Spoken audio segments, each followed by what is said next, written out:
सिर्फ गुलाब देने से अगर मोहब्बत होती तो माली फिर सारे शहर का महबूब बन जाता।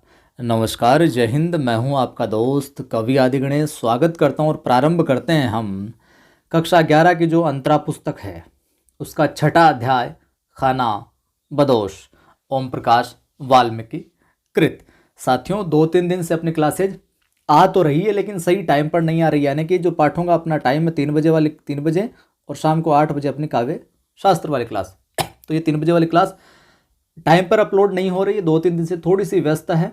हम इस क्लास के बाद में इस अपना जो टाइम है वापस फिक्स कर लेंगे। थोड़ी सी व्यस्तता है जो ठीक हो जाएगी वापस, और अपने 3 बजे और 8 बजे कंटिन्यू चलेगी क्लासेज। वीडियो को लाइक कर दें, आप शेयर कर दें। पहली बार देख रहे हैं चैनल को सब्सक्राइब कर बेल आइकन क्लिक कर लीजिएगा, और टेलीग्राम चैनल का लिंक डिस्क्रिप्शन में मिल जाएगा आपको, कवि आदि गणेश हिंदी नाम से, जिस पर 4100 से ज़्यादा लोग जुड़े हुए हैं। उस टेलीग्राम चैनल को ज्वाइन कर लीजिएगा। अभी तक हमने कक्षा 9-10 की किताबें पूरी कर ली।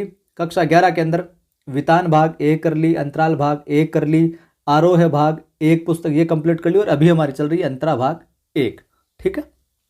हिंदी साहित्य का संक्षिप्त इतिहास वाली पुस्तक भी हमने पढ़ा दी है, आपको प्लेलिस्ट में मिल जाएगी वो भी सारी वीडियोज। और अभी तक हमने काव्य शास्त्र के अंदर छंद कर लिए, अलंकार कर लिए, रस भी लगभग कंप्लीट हो गई। तीनों टॉपिक अपने आपको प्लेलिस्ट में मिल जाएंगे। तो प्रारंभ करते हैं हम आज के इस अध्याय को, और जुड़े रहिए आप और साथियों को जोड़ते रहिए। ओम प्रकाश वाल्मीकि। तो ओम प्रकाश वाल्मीकि का जो जन्म है बरला जिला मुजफ्फरनगर उत्तर प्रदेश में हुआ, और कब? 1950 में। ठीक है। इनका जो बचपन है ओम प्रकाश वाल्मीकि साहब का, ये सामाजिक एवं आर्थिक कठिनाइयों में बीता। सोशली भी इनको डिफिकल्टीज महसूस हुई सामाजिक जीवन में, और इकोनॉमिक आर्थिक रूप से भी इनको कई है जो कष्टों का सामना देखने को मिला, करना पड़ा, कठिनाइयों का। पढ़ाई के दौरान उन्हें अनेक आर्थिक, सामाजिक और मानसिक कष्ट है जो झेलने पड़े। वाल्मीकि जी कुछ समय तक महाराष्ट्र में रहे, और वहाँ वे दलित लेखकों के संपर्क में आए, और उनकी प्रेरणा से डॉक्टर भीमराव अंबेडकर की रचनाओं का क्या किया? अध्ययन किया। ठीक है। तो सवाल ये पूछ ले कि दलित लेखकों के संपर्क में ओम प्रकाश वाल्मीकि कहाँ आए? महाराष्ट्र में। कहाँ आए? महाराष्ट्र में। इससे उनकी रचना दृष्टि में बुनियादी परिवर्तन हुआ, और वे देहरादून स्थित ऑप्टो इलेक्ट्रॉनिक्स फैक्ट्री यानी कि ऑर्डिनेंस फैक्ट्रीज भारत सरकार में एक अधिकारी के रूप में कार्यरत भी रहे।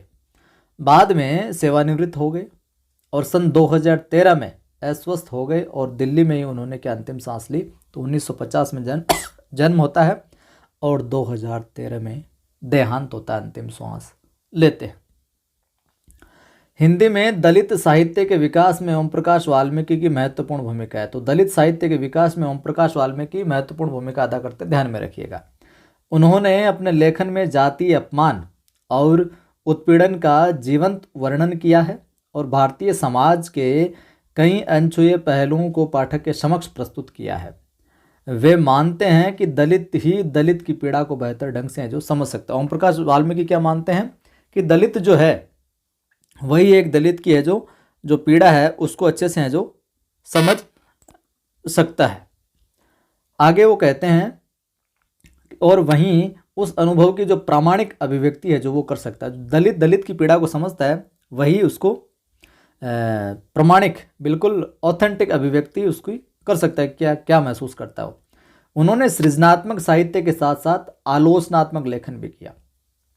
क्रिएटिव राइटिंग के साथ साथ में आलोचनात्मक साहित्य भी लिखा। उनकी भाषा सहज, तथ्यपरक और आवेगमयी है। ठीक है। उसमें व्यंग्य का गहरा पुट भी है, व्यंग्यात्मकता भी देखने को मिलती है, कटाक्ष भी मिलता है, और नाटकों के अभिनय और निर्देशन में भी उनकी रुचि है। अपनी आत्मकथा जूठन के कारण, ध्यान में रखना, सीधा सीधा ये कई बार पूछा गया है, ओम प्रकाश वाल्मीकि की आत्मकथा है तो क्या, कौन सी है? जूठन। इसके कारण उन्हें हिंदी साहित्य में विशेष पहचान और प्रतिष्ठा है जो मिली। तो ओम प्रकाश वाल्मीकि की आत्मकथा जूठन। उन्हें सन 1993 में डॉक्टर अंबेडकर राष्ट्रीय पुरस्कार और सन 1995 परिवेश सम्मान से अलंकृत किया जा चुका है। तो ओम प्रकाश वाल्मीकि को परिवेश सम्मान कब मिला? 1995 में, ध्यान में रखना। और डॉक्टर अंबेडकर राष्ट्रीय पुरस्कार कब मिला? 1993 में। जूठन के अंग्रेजी संस्करण को, जो जूठन इनकी आत्मकथा है, इसके अंग्रेजी संस्करण को न्यू इंडिया बुक पुरस्कार 2004 में जो प्रदान किया गया, न्यू इंडिया बुक पुरस्कार 2004 है जो प्रदान किया गया जूठन के इंग्लिश वर्जन को, अंग्रेजी संस्करण को। आगे देखिए, ओम प्रकाश वाल्मीकि प्रमुख रचनाएं लिखिए। सदियों का संताप, सदियों का संताप, सदियों के संताप के अंदर ये अपने क्षेत्र के, अपने समाज की जो सदियों से संताप झेलते आ रहे हैं उसका वर्णन देखने को मिलता है। सदियों का संताप, बस बहुत हो चुका, ये सब दोनों क्या है? कविता संग्रह है इनके, इनमें कविताएं संकलित है। सलाम और घुसपैठिए ये कहानी संग्रह, सलाम और घुसपैठिए कहानी संग्रह है। वहीं दलित साहित्य का सौंदर्य शास्त्र कई बार पूछा गया है। दलित साहित्य का सौंदर्य शास्त्र तथा जूठन ये आत्मकथा है इनकी। ठीक है मामला। आगे हम बात करें तो पाठ्य पुस्तक में संकलित अपनी जो कहानी है खाना बदोश, आज जो हम कहानी पढ़ने जा रहे हैं वो क्या है? खाना बदोश। और जो खाना बदोश है ये, इसके अंदर मजदूरी करके किसी तरह गुजर बसर कर रहे मजदूर वर्ग के शोषण और यातनाओं को चित्रित किया गया। तो पूछ लिया जाए खाना बदोश कहानी में क्या है, तो आपको ध्यान में रखना है कि मजदूरी करके किसी भी तरह अपना गुजर बसर कर रहे जो मजदूर वर्ग है उनके शोषण और उनकी जो यातना है उसकी अभिव्यक्ति की गई, उसको चित्रित किया गया है खाना बदोश कहानी में। मजदूर वर्ग यदि ईमानदारी से मेहनत मजदूरी करके इज्जत के साथ जीवन जीना चाहता है तो सूबे सिंह पात्र है, सूबे सिंह जैसे समृद्ध और ताकतवर लोग उन्हें जीने नहीं देते। कहानी इस बात की ओर भी संकेत करती है कि मजदूर वर्ग हमारे समाज की जातिवादी मानसिकता से जो उबर नहीं पाया है, जो मजदूर वर्ग है वो जातिवादी मानसिकता में भी इन्वॉल्व है, अभी तक वो मानसिकता से उबर नहीं पाया। कहानी में वास्तविकता उत्पन्न करने में इसके स्थानीय जो संवाद है वो है जो सहायक बने हैं साहब। आगे देखिए, अब हम प्रारंभ करते हैं खाना बदोश जो अपना ये अध्याय है इसको अच्छे से एक एक चीज़ों को देखते चलेंगे, जहाँ से जो सवाल बन सकता है, जो महत्वपूर्ण कथन वगैरह होंगे, पात्र वगैरह होंगे, वो मैं आपको अंडरलाइन करवाता चलूँगा, बताता चलूँगा। सुखिया के हाथ की पथी कच्ची ईंटें पकने के लिए भट्टे में जो लगाई जा रही थी। पथी या फिर पाथना इस तरह के जो सांचे में या फिर हाथों से पीट कर थाप कर जो बनाना। तो सुखिया की ये प्रथम पंक्ति है। तो पूछ लिया जाए सुखिया के हाथ की पथी कच्ची ईंटें पकने के लिए भट्टे में लगाई जा रही थी, पंक्ति किस अध्याय से ली गई है? तो खाना बदोश से ली गई है, पहली पंक्ति ध्यान में रखिएगा। वहीं आगे, भट्टे के गलियारे में झरोकेदार कच्ची ईंटों की दीवार देखकर सुखिया आत्मिक सुख से जो भर गया था। आपने कभी ईंटों का भट्टा देखा होगा तो वहां पर देखा होगा ये डब्बे से बने होते हैं, फिर उनके ऊपर एक ईंट और होती है, फिर यहाँ पर ईंट होती है, फिर यहाँ पर ईंट होती है, तो बीच बीच में जो गैप सा रहता है ना, फिर यहाँ ईंट होती है तो बीच में जो गैप सा रहता है, तो गलियारे में, भट्टे के गलियारे में झरोकेदार जो कच्ची ईंटों की दीवार बनाते हैं ना, उसको वो झरोका देखकर सुखिया आत्मिक सुख से जो भर गया था। देखते ही देखते हजारों ईंटें भट्टे के गलियारे में जो समा गई थी, बहुत सारी ईंटों क्रमबद्ध रूप से लग गई थी। ईंटों के बीच जो खाली जगह में पत्थर का कोयला, लकड़ी, बुरादा, गन्ने की बाली है जो भर दिए गए थे। तो ईंटों के बीच में क्या क्या भर दिए गए थे? पत्थर का कोयला, लकड़ी, बुरादा वगैरह। असगर ठेकेदार ने अपनी निगरानी में हर चीज़ तरतीब से लगवाई थी। तो ठेकेदार का नाम पूछ ले तो क्या है? असगर ठेकेदार। और हर चीज़ को तरतीब से बिल्कुल व्यवस्थित तरीके से लगवाई थी। आग लगाने से पहले भट्टा मालिक का नाम क्या है? मुख्तार सिंह। तो कोर्ट वाला प्रश्न बना दे कि निम्न को सम्मिलित कीजिए। असगर ठेकेदार के सामने तो लिख दे भट्टा मालिक, और मुख्तार सिंह के नाम सामने लिख दे ठेकेदार, तो आपको मिला ना फिर असगर ठेकेदार तो कौन असगर है और भट्टा मालिक कौन है? मुख्तार सिंह। तो नोट कर लीजिए, इनको एक एक चीज़ का मुआयना किया, देखा, उनको बिल्कुल तरीके से निरीक्षण किया। 2400 घंटे की ड्यूटी पर मजदूरों को लगाया गया था। कितने घंटे की? 24 घंटे की ड्यूटी पर, बस लगे रहो तुम तो। जो मोरियों से भट्टे में कोयला, बुरादा आदि डाल रहे थे। मोरिया यानी जो एक छोटा सा छिद्र होता है जहाँ से मतलब बिल्कुल सकरी सी जगह, और उसमें क्या कोयला और बुरादा हम डालते हैं उस भट्टे के अंदर। छोटी सी जगह जो मोरी होती बनी हुई होती है। भट्टे का सबसे खतरे वाला काम मोरी पर काम करना है। तो ये सवाल यहाँ से नोट कर लीजिएगा, पूछा जा सकता है, ये सवाल बन सकता है कि भट्टे का सबसे खतरे वाला काम क्या है, तो मोरी पर काम करना भट्टे का सबसे खतरनाक काम है कहलाता है। तो ये सवाल बन सकता है। थोड़ी सी असावधानी हुई या यूं कहें कि वो मौत का कारण है जो बन सकती थी। भट्टे की चिमनी है जो धुआं उगलने लगी थी और ये धुआं मीलों दूर से दिखाई पड़ जाता था। भट्टों की चिमनी देखी कि आपने, बड़ा सा पाइप लगा रहता है उस भट्टे के और काफ़ी ऊंचाई से वहाँ से धूं धूं करता, ऊपर से धुआं जो निकलता रहता है। हरे भरे खेतों के बीच गहरे मटमैले रंग का ये भट्टा एक धब्बे जैसा दिखाई देता है। तो ये भी सवाल पूछा जा सकता है, धब्बे जैसा क्या दिखाई देता है, तो जो हरे भरे खेतों के बीच जो मटमैले रंग का ये जो भट्टा था एक गहरे धब्बे के समान दिखाई पड़ता है। मानो और सुकिया महीना भर पहले इस भट्टे पर आए थे। मानो और जो सुकिया है, दोनों पात्र हैं, ये महीना भर पहले इस भट्टे पर आए थे दिहाड़ी मजदूर बनकर। क्या बनकर आए थे? दिहाड़ी करने के लिए मजदूर बनकर आए थे यहाँ पर, दिहाड़ी मजदूर। हफ्ते भर का काम देखकर असगर ठेकेदार ने सुकिया से कहा था कि सांचा ले लो और ईंट पातने का काम शुरू करो। हफ्ते भर तक असगर ठेकेदार ने निरीक्षण किया, इनको देखा कि कैसा क्या काम कर रही है। तो सुकिया से कहा, असगर ठेकेदार ने क्या कि सांचा ले लो और ईंट पातने का काम शुरू करो। तो सवाल ये बन सकता है यहाँ पर, महत्वपूर्ण ध्यान में रखिएगा कि असगर ठेकेदार ने कब कहा कि ये सांचा ले लो और ईंट पातने का काम करो, कितने दिन बाद? तो हफ्ते भर बाद में। एक सवाल तो ये बन गया। दूसरा, सुकिया है जो किस काम में क्या काम दिया गया सुकिया को कि ईंट पातने का काम दिया गया। सुकिया को क्या काम करने को कहा गया? ईंट पातने का काम। तो दूसरा सवाल ये बन सकता है, ध्यान में रखना। 1000 ईंट के रेट से अपनी मजदूरी लो कि 1000 ईंटों को तैयार करो, ये उस हिसाब से ये रेट था 1000 ईंटों का, इतना मिलेगा तुझे। भट्टे पर लगभग 30 मजदूर थे जो वही काम करते थे। तो भट्टे पर लगभग कितने मजदूर थे? 30 मजदूर, ये भी ध्यान में रखना।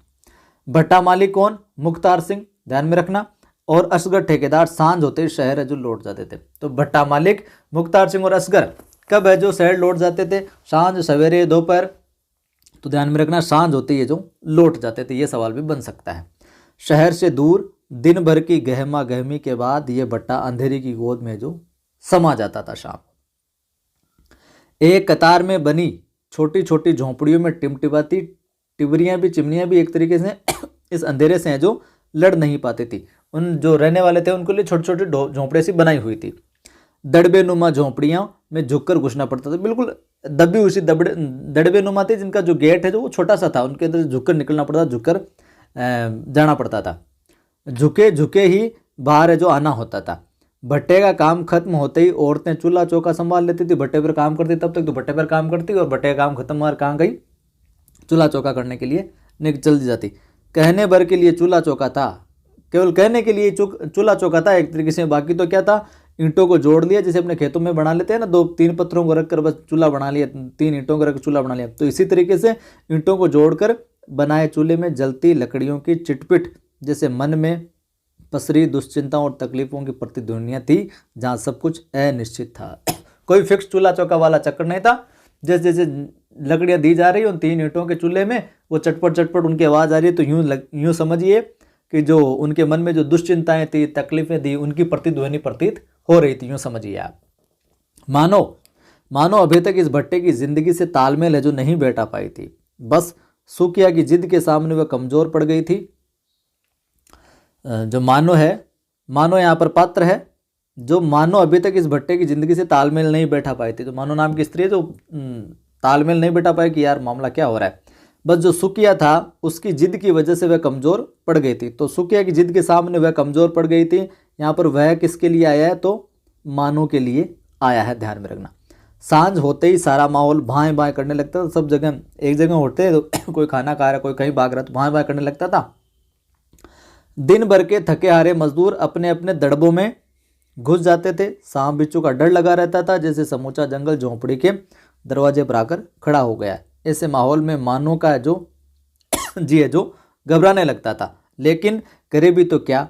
न जाने कितनी बार सुकिया से कहा था मानो ने, ध्यान में रखना इस कथन को, सुकिया से कहा था। मानो ने क्या कहा सुकिया से? कि अपने देश की सूखी रोटी भी प्रदेश के पकवानों से अच्छी होती। यह कथन मोस्ट है, पूछा जा सकता है। मानो का कथन है और सुकिया से कह रही है कि अपने देश की सूखी रोटी है ना, अपने देश की, वो प्रदेश के पकवान होते हैं ना अच्छे अच्छे, उनसे भी बढ़िया होती है। तो अपने देश में ठीक, अपनी जगह ठीक था ये। तो सुकिया के मन में एक बात बैठ गई थी कि नर्क की ज़िंदगी से निकलना है हमें और काम करना, आगे बढ़ना है, तो कुछ छोड़ना भी पड़ेगा भाई साहब। तो रीट रद्द हो गई है तो आप उसके पीछे पड़े मत रहो, आगे बढ़ो। अब जितनी भी आगे भर्तियाँ होंगी फेयर तरीके से होंगी, ये जो कुछ होता है ठीक होता है, यूँ समझ के चलिए। जिन्होंने मेहनत की और उनके साथ भी पेपर कैंसिल होने से बुरा हुआ तो इस दर्द को हम समझ सकते हैं, लेकिन वापस उनको उठ खड़ा होना होगा, पेशेंस के साथ में और लगना होगा और आगे और एग्जाम क्रैक करना पड़ेगा। तो जोश के साथ थोड़ी सी हिम्मत रखिए, धैर्य रखिए, आप थोड़ा सा कुछ छोड़ना भी पड़ेगा। मानो कि यहाँ पर हम बात करें तो मानो कि हर बात का एक ही जवाब था उसके पास कि बड़े बूढ़े कहा करे है कि आदमी की औकात घर से बाहर कदम रखने पे ये जो पता चले है।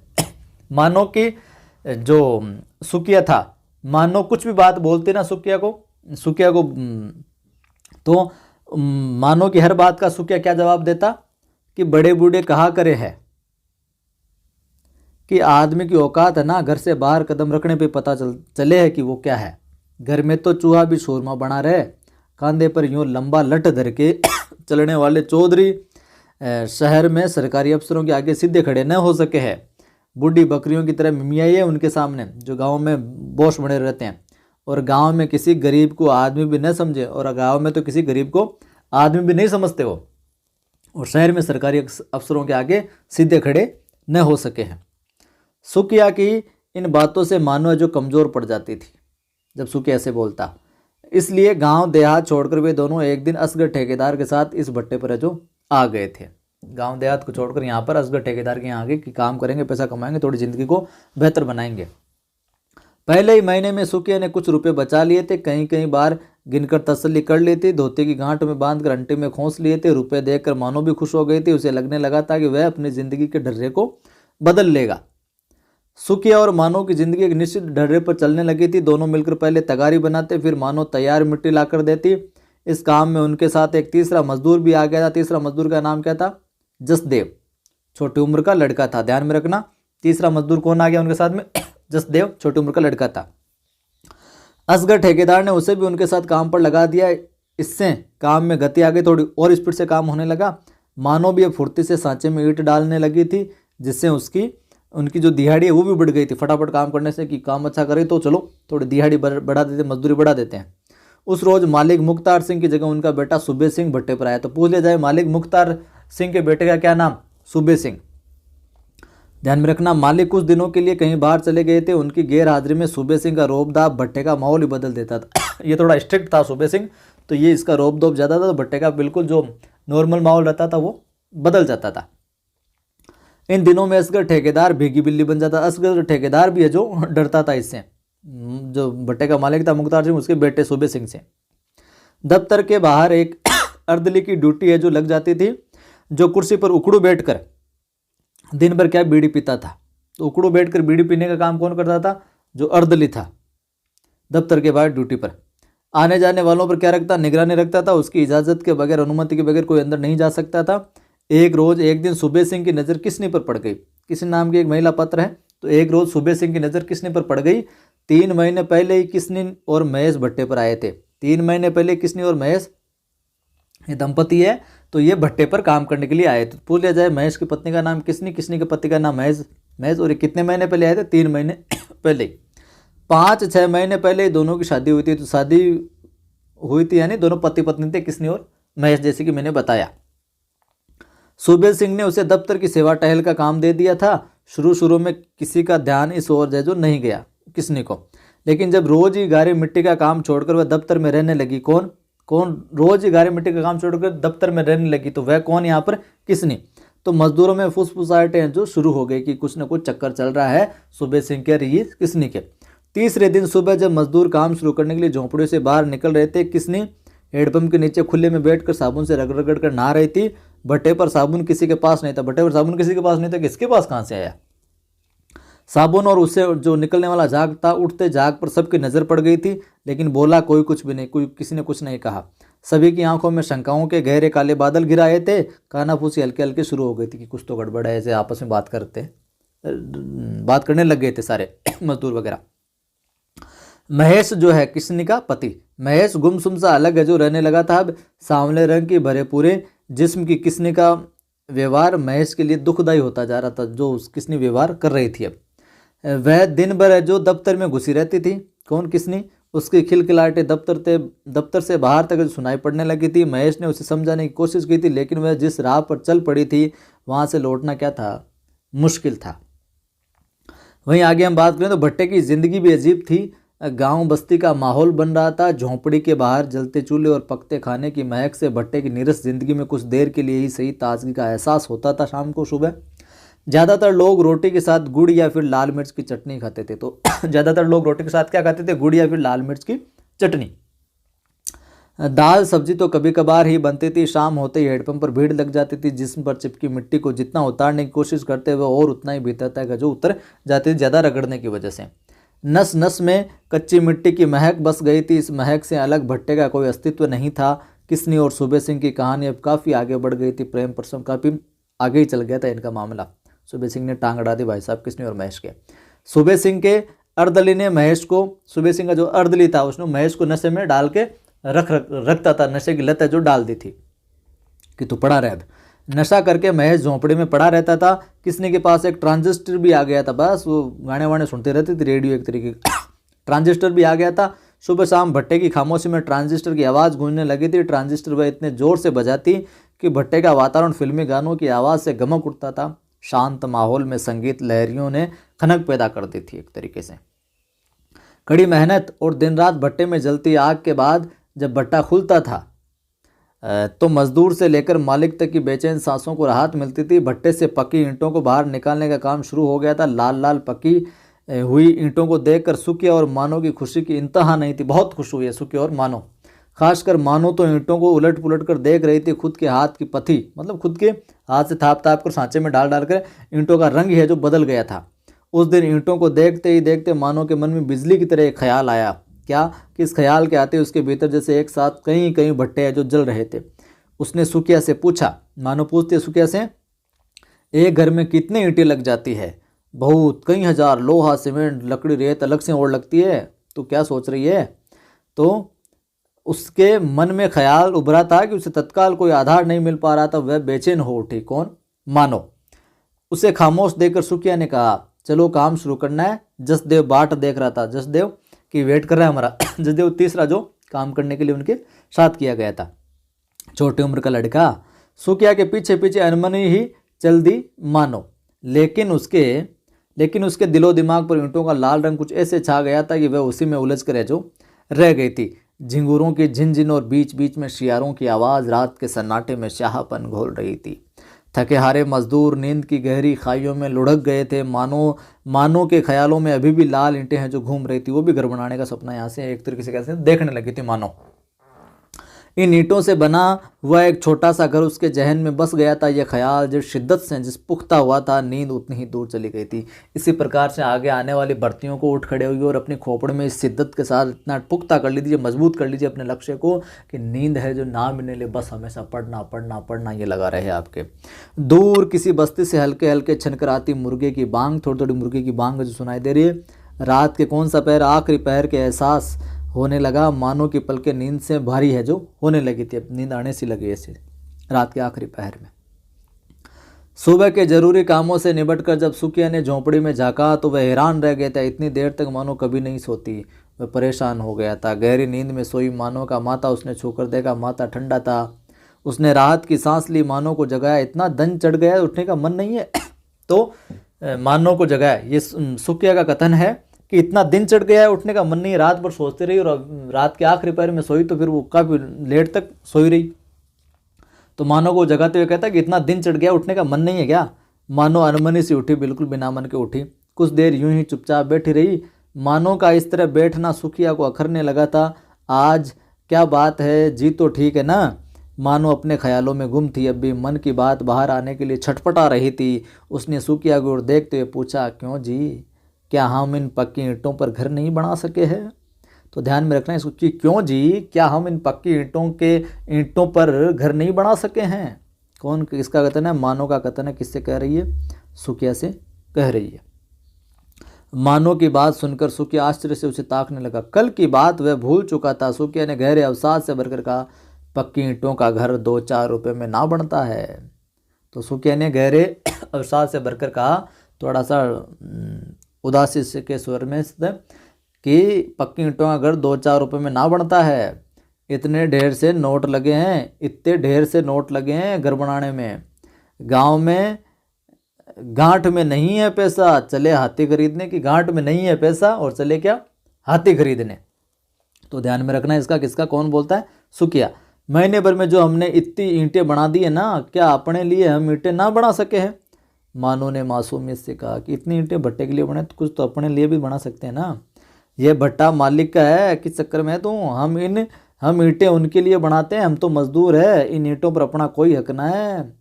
सुकिया ने अपने मन में उठते दबाव को है जो महसूस किया यहाँ पर। अब आगे मानो बोलते, इन ईंटों पर हमारा कोई भी हक ना है। क्यों? मानो ने ताज्जुब भरी कड़वाहट से कहा। उसके अंदर बौंडर मचल रहा था। कुछ देर की खामोशी के बाद मानो बोली, हर महीने कुछ और बचत करें, ज़्यादा ईंटें बनाए, तब भी नहीं गया, तब भी अपना घर नहीं बना सकते। अपने भीतर कुलबुलाते सवालों को बाहर लाना चाहती थी मानो। इतनी मजदूरी मिलती कहाँ है बावड़ी? पूरे महीने हाड़ गोड़ तोड़ के भी कितने रुपए बचे? कुल कितने? 80 रुपये तो बचे पूरे महीने में। तो ये सवाल पूछा जा सकता है। एक साल में कितनी 1000 ईंटों के दाम अगर हमने बचा भी लिए एक साल में, तो घर बनाने लायक रुपया जोड़ते जोड़ते हमारी उम्र निकल जाएगी, फिर भी घर ना बन पावेगा। सुकिया ने दुखी मन से कहा। अगर हम रात दिन काम करें तो भी नहीं। फिर मानो चिपके रहती है, उसके बस घर बनाने की जिद का खोपड़ा ख्याल आता रहता है कि अगर हम रात दिन काम करें तो भी नहीं बना सकते क्या? मानो ने उत्साह में भरकर कहा। बावड़ी हो गई है क्या? चल उठ, चल काम पे जाना है, टाइम ज़्यादा हो रहा है, ठेकेदार आता ही होगा। आज पूरब की टांग काटनी है लगार के लिए। सुकिया मानो के सवालों से घबरा गया था। उठकर बाहर है जो जाने लगा कि ये महल बनाने के चक्कर में मेरा सत्यानाश कर देगी। बाहर चलो, ये थोड़े बहुत कमा रहे हैं, ये भी नहीं बचेंगे अब तो। कुछ भी करो, तुम चाहो तो मैं दिन रात काम करूंगी। मानो का देख उत्साह देखिए मानोगे कि कुछ भी करो, तुम चाहो तो मैं दिन रात काम करूंगी, मुझे एक पक्की ईंटों का घर चाहिए। किसका कथन है? मानो का कथन है। कितना देखिए, कितनी गहरी बात है, दिल को छूने वाली, कि कुछ भी करो, तुम चाहो तो मैं दिन रात काम करने के लिए तैयार हूँ, मुझे एक पक्की ईंटों का घर चाहिए। और यही जोश जुनून अपनी खोपड़ी के अंदर डाल लिया कि कुछ भी हो, मैं दिन रात पढ़ाई करूँगा, पढ़ाई करूँगी, और ये नौकरी मुझे चाहिए भविष्य के अंदर जो भी आने वाली है, जिसमें की तैयारी में आप लगे हो। अपने गांव में लाल सुर्ख ईंटों का घर मानो के भीतर मन में जो हजार हजार वसंत खिल उठे थे। मतलब वो उस लाल ईंटों के घर को विजुअलाइज कर रही है, देख रही है आंखें बंद करके, वो बन गया यार, मैं वहाँ पे ऐसे लोग देख रहे हैं, मेरे घर आ रहे हैं। ये सारी चीज़ें आप विजुअलाइज करोगे कि मैं नौकरी लग गया और बस सब खुश हो रहे हैं, प्रसन्न हो रहे हैं, ये मिल रहे हैं, तो विजुअलाइज करोगे तो आपका जोश, माफ करें, उत्साह है जो और बढ़ जाएगा। सुकिया और मानो को एक लक्ष्य मिल गया था। सुकिया और मानो को एक लक्ष्य मिल गया था। क्या? और मेहनत करेंगे और ईंटों का घर बनाएंगे। पूछा जा सकता है, पक्की ईंटों का घर बनाना है। तो सुकिया और मानो का एक लक्ष्य क्या है? पक्की ईंटों का घर बनाना है। अपने ही हाथ की पक्की ईंटों से सुबह होते ही काम पर लग जाते और शाम को भी अंधेरा होने तक जुटे रहते हैं। ठेकेदार असगर से लेकर मालिक तक उनके काम से खुश थे, बहुत प्रसन्न थे कि यार बहुत गजब का काम कर रहे हैं। तो सूबे सिंह किसनी को शहर भी लेकर जाने लगा था। इधर दूसरा प्रसंग, तो सूबे सिंह है जो किसनी को लेकर है जो जाने लग गया था। अब इधर किसनी को शहर भी लेकर जाने लग गया। किसनी के रंग ढंग में जो बदलाव आ गया था। अब वह भट्टे पर गारे मिट्टी का काम है जो नहीं करती थी।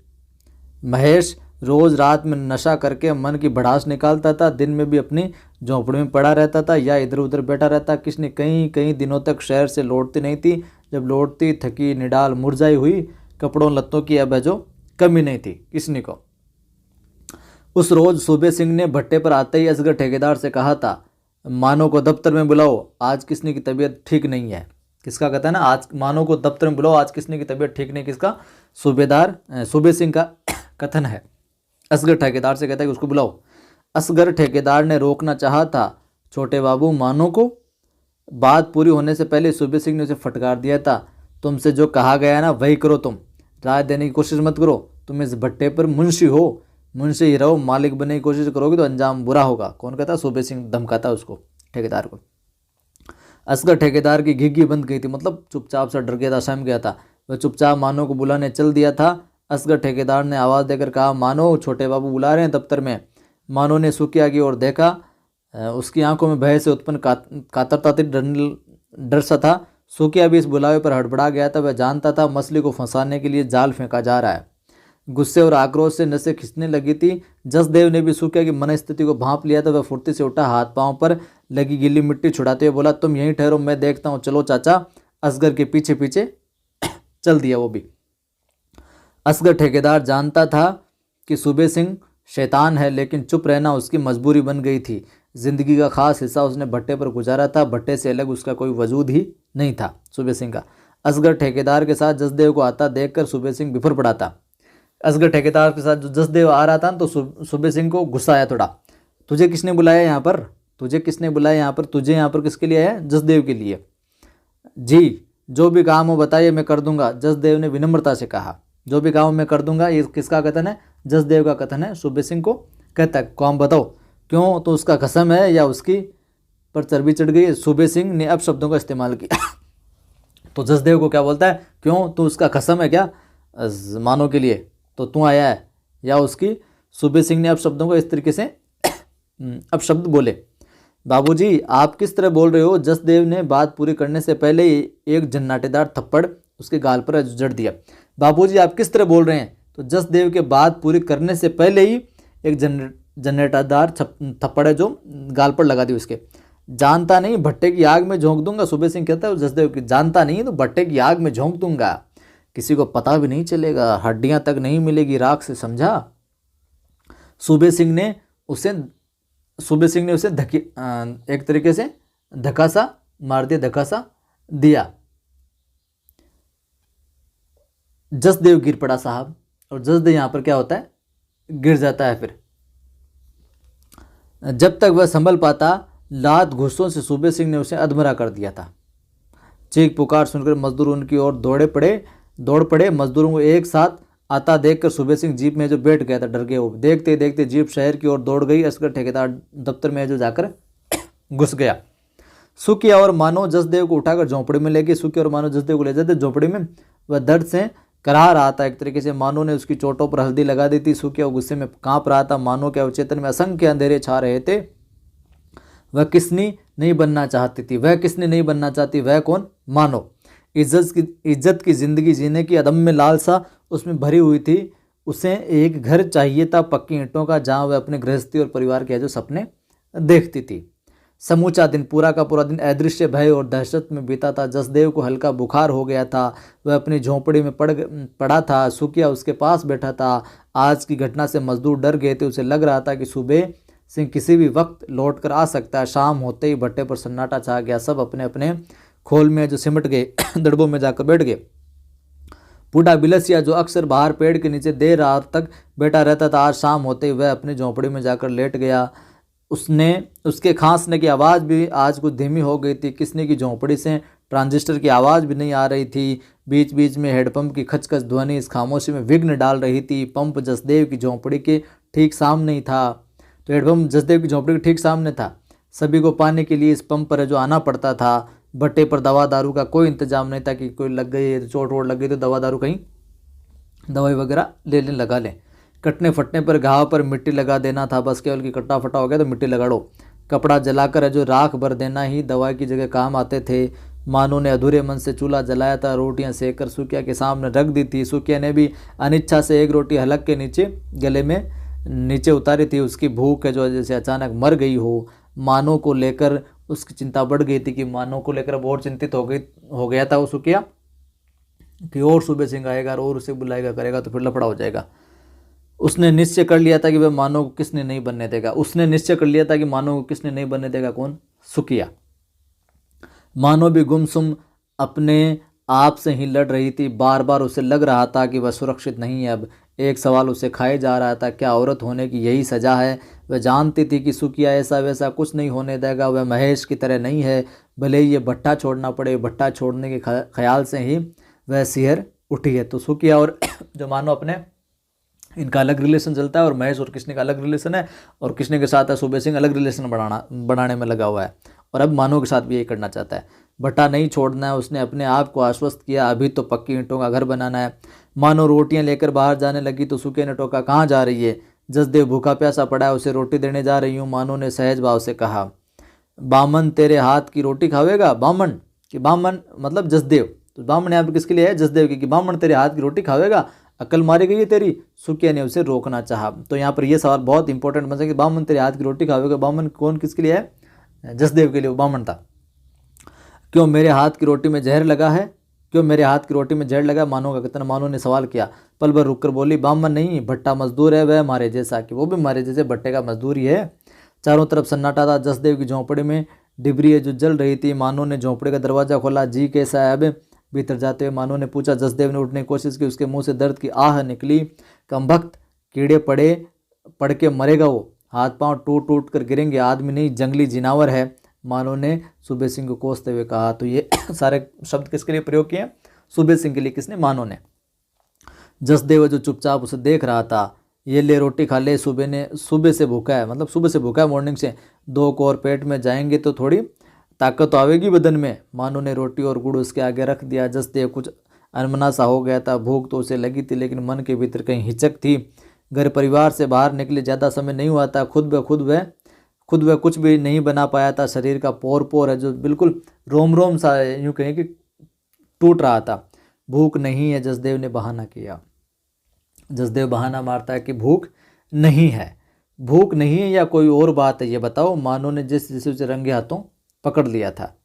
और क्या बात हो सकती है? जसदेव ने सवाल किया। तुम्हारे भैया कह रहे थे। तुम्हारे भैया कौन? अपने सुकिया।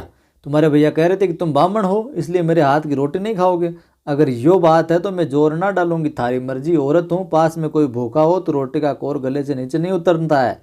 फिर तुम 2 दिन रात 7 काम करते हो।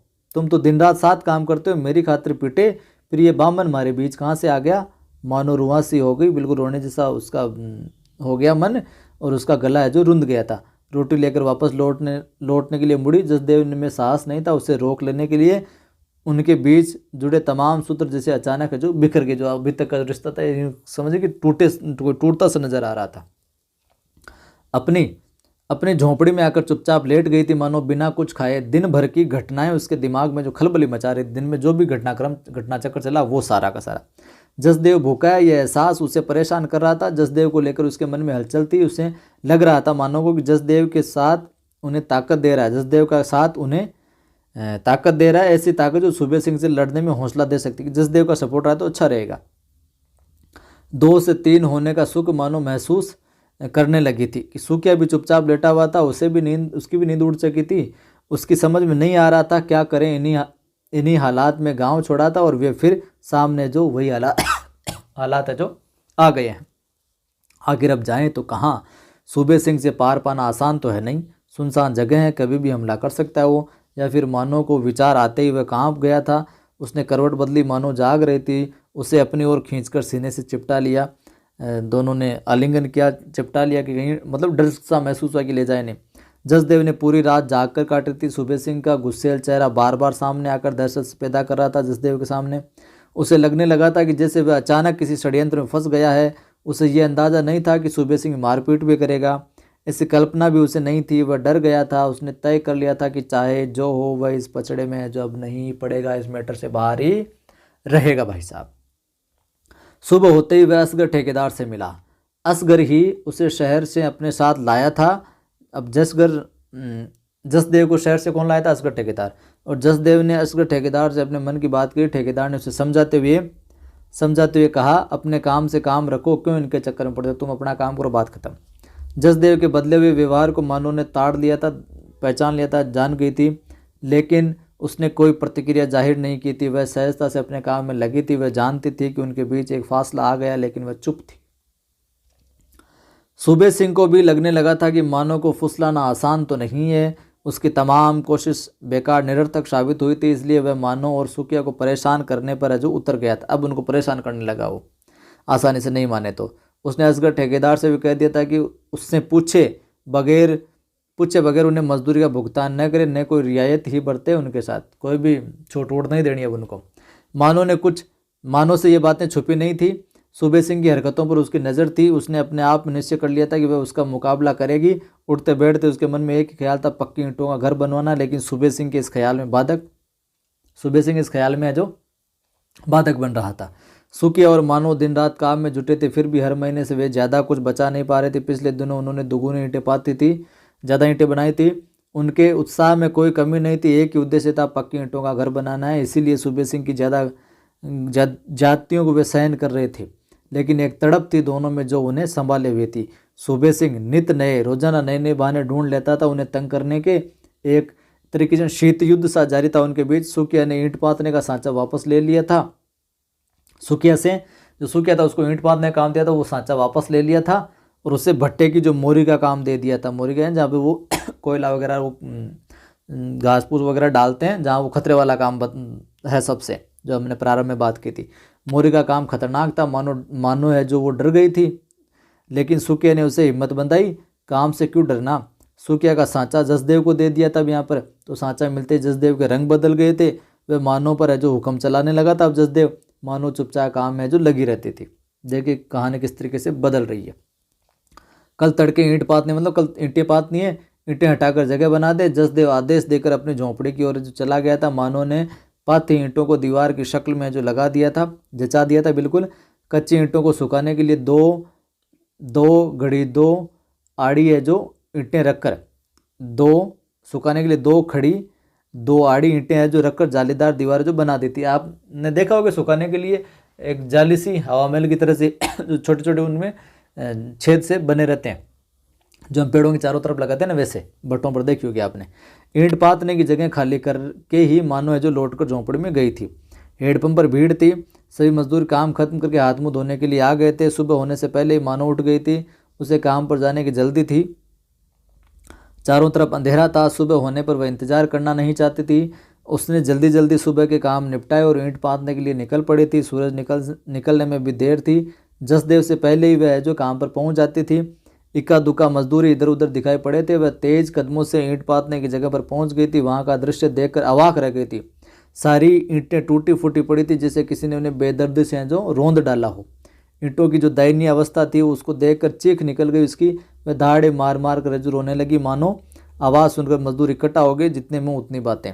अब कोई कुछ बोल रहा है, कोई कुछ बोल रहा है। सब अपनी अपनी अटकलें लगा रहे थे। रात में आंधी तूफान भी नहीं आया था, ऐसे कैसे हो गया। नहीं किसी जंगली जानवर का यहाँ काम है तो कैसे हो गया। कई दिनों का, कई लोग तो ये कह रहे थे किसी ने जानबूझकर ईंटें हैं जो ये सारी तोड़ दी है। मानो का हृदय फटा जा रहा था कि इतनी मेहनत की टूटी फूटी ईंटों को देखकर वह बोरा गई थी, पागल सी हो गई थी, जैसे किसी ने उसके पक्की ईंटों के मकान को ही धराशायी जो कर दिया हो। जसदेव काफ़ी देर बाद आया था। वह निरपेक्ष भाव से चुपचाप खड़ा था, जैसे इन टूटी फूटी ईंटों से उसका कोई जो लेना देना ही न हो। उसने पहले तय कर लिया कि इनके पचड़े में नहीं पड़ना। सुखिया भी हो हल्ला सुनकर मोरी का काम छोड़कर आया था। ईंटों की हालत देखकर उसका भी दिल बैठने लगा। उसकी जैसे हिम्मत ही टूट गई थी। वह फटी फटी आंखों से ईंटों को देख रहा था। सुखिया को देखते ही मानो और जोर जोर से रोने लगी। सुखिया ने मानो की आंखों से बहते तेज अंधड़ों को, आंसुओं को देखा और उनकी किरकिराहट अपने अंतर्मन में महसूस की। सपनों के टूट जाने की आवाज़ उसके कानों को फाड़ रही थी। असगर ठेकेदार ने साफ कह दिया था, टूटी फूटी ईंटें हमारे किस काम की, इनकी मजदूरी हम नहीं देंगे। असगर ठेकेदार ने उनकी रही सही उम्मीदों पर भी पानी फेर दिया। अब साहब मानो ने सुखिया की ओर डबडबाई आंखों से देखा। सुखिया के चेहरे पर तूफान में घर टूट जाने की पीड़ा छल चला रही थी। पैसे भी नहीं मिलेंगे, ये डांट और सुननी पड़ेगी, जो हमने सपना देखा था उसका भी कुछ अता पता नहीं। अब उससे लगने लगा था कि जो जैसे तमाम लोग उसके खिलाफ हैं, इस तरह तरह की बाधाएं उसके सामने खड़ी की जा रही है, वहाँ रुकना उसके लिए जो कठिन हो गया था। उसने मानो का हाथ पकड़ा, चल ये लोग हमारा घर ना बनने देंगे। सुखिया कहता है ये पक्की ईंटों के मकान का सपना उनकी पकड़ से जो फिसल कर और दूर चला गया था। भट्टे से उठते काले धुएं ने आकाश तले एक काली चादर फैला दी थी। सब कुछ छोड़कर मानो और सुखिया वापस चल पड़े थे, खाना बदोश की तरह। खाना बदोश यानी एक जगह से दूसरी जगह तक बिना विचारे चलने वाला। एक खाना बदोश की तरह चल पड़े, जिन्हें एक घर चाहिए था रहने के लिए, पीछे छूट गए थे कुछ बेतरतीब पल, पसीने के अक्ष जो कभी इतिहास नहीं बन सकेंगे। खाना बदोश जिंदगी का एक पड़ाव था ये भट्टा। सुखिया के पीछे पीछे चल पड़ने से पहले मानो ने जसदेव की ओर देखा था। मानो को यकीन था जसदेव उनका साथ देगा, लेकिन जसदेव को चुप देखकर उसका विश्वास टुकड़े टुकड़े हो गया। मानो के सीने में एक टीस उभरी थी। दर्द सांस में बदल कर मानो को छलनी कर गई थी। उसके होंठ फड़फड़ाए थे कुछ कहने के लिए, लेकिन शब्द घुटकर रह गए थे।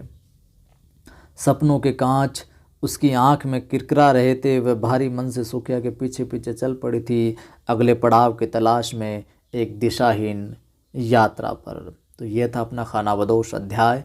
कैसा क्या लगा कमेंट करके बताइएगा। शब्दार्थ देख लीजिए। प्रार्थना यानी सांचे की सहायता से यूं ही हाथों से थोप पीट कर ईंट या उपला तैयार करना, जो मैंने बताया। मुआयना निरीक्षण। दड़बा यानी मुर्गी इत्यादि को रखने के लिए बनाया गया एक तरीके से छोटा घर। तो यहाँ पर वो उस छोटे घर में रहते थे उसको दड़बा बोलते हैं वैसे। अंटी यानी गांठ, कमर के ऊपर जो धोती की लपेट में जिसका इस्तेमाल रुपये पैसे रखने के लिए करते हैं, घर में बड़े बुजुर्ग करते हैं, अभी भी दादा वगैरह कोई करते होंगे आपके। शिद्दत यानी तीव्रता से, अंजाम यानी परिणाम। तो ये था साहब अपना अध्याय। कैसा लगा कमेंट करके ज़रूर बताइएगा। आप वीडियो को लाइक किया करें, आप हमेशा लाइक नहीं करते हैं। सभी दोस्तों को सभी ग्रुप में शेयर करें ताकि उनकी भी मदद हो सके जो बड़ी फीस नहीं दे सकते। पहली बार देख रहे हैं चैनल को सब्सक्राइब कर बेल आइकन क्लिक कीजिए ताकि हर वीडियो की सूचना मिलती रहे। टेलीग्राम चैनल का लिंक डिस्क्रिप्शन में मिल जाएगा। कवि आदि गणेश हिंदी नाम से अपना चैनल है, जिस पर कवि आदि गणेश हिंदी डिस्क्रिप्शन लिंक है, जिस पर 4100 से ज़्यादा लोग जुड़े हुए हैं, 4100 से ज़्यादा। और मेरा एक दूसरा यूट्यूब चैनल भी, अगर आप मोटिवेशनल वीडियो देखना चाहते हैं, पढ़ाई से संबंधित आपकी जो भी समस्याएं हैं, तो आदि की आवाज़ नाम से मेरा यूट्यूब चैनल है दूसरा। वहाँ पर जाइए और मोटिवेशनल वीडियो देखिए, अपने आप को ऊर्जावान महसूस कीजिए, निराश नहीं होना है। जय हिंद, फिर मिलता हूँ।